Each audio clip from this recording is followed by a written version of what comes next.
চীন থেকে প্রতারক চক্রের একটি দল অনলাইনে ৭৬,০০০ ভুয়া শপ তৈরি করে এরই মধ্যে হাতিয়ে নিয়েছে ৮ লাখের বেশি ক্রেতার অর্থ।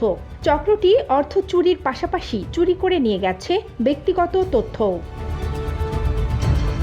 ধারণা করা হচ্ছে এটি এখন পর্যন্ত বিশ্বের সবচেয়ে ভয়াবহ এবং ব্যাপক আকারের অনলাইন প্রতারণা। এই চক্রটি লাস্ট ৩ বছরে ৫ কোটি ইউরো হাতিয়ে নিয়েছে। চীন থেকে পরিচালিত ডিজাইনার ব্র্যান্ড নামক শপের আড়ালে এসব জালিয়াতির ঘটনা ঘটেছে। ভুক্তভোগীদের অধিকাংশ ইউরোপ এবং যুক্তরাষ্ট্রের বাসিন্দা বলে জানা গেছে। ৭৬,০০০ জাল ওয়েবসাইট দিয়ে তৈরি বিশাল চক্রটি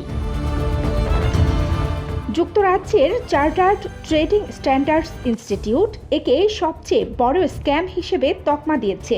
আইটি বিশেষজ্ঞরা তথ্য পর্যবেক্ষণ ও পরীক্ষা করে জানিয়েছেন সংঘবদ্ধ চক্রটি অত্যন্ত গোছানো, প্রযুক্তিগতভাবে আল্ট্রা মডার্ন।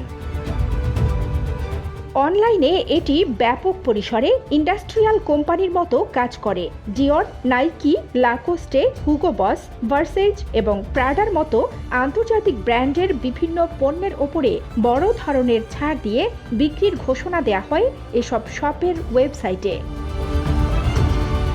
এইসব ভুয়া সাইটগুলোর সঙ্গে তারা যে ব্র্যান্ডগুলো পণ্য বিক্রির দাবি করে তার সঙ্গে কোনো সংযোগ নেই এবং বেশিরভাগ ক্ষেত্রে গ্রাহকরা তাদের তিক্ত অভিজ্ঞতার কথা জানিয়ে বলেন অর্ডার দেয়া কোনো আইটেমই কখনো হাতে পাননি তারা।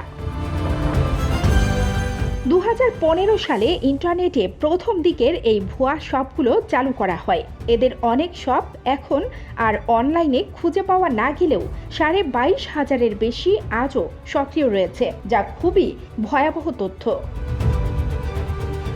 কানিজ ফাতেমা, নিপা, খবর সংযোগ।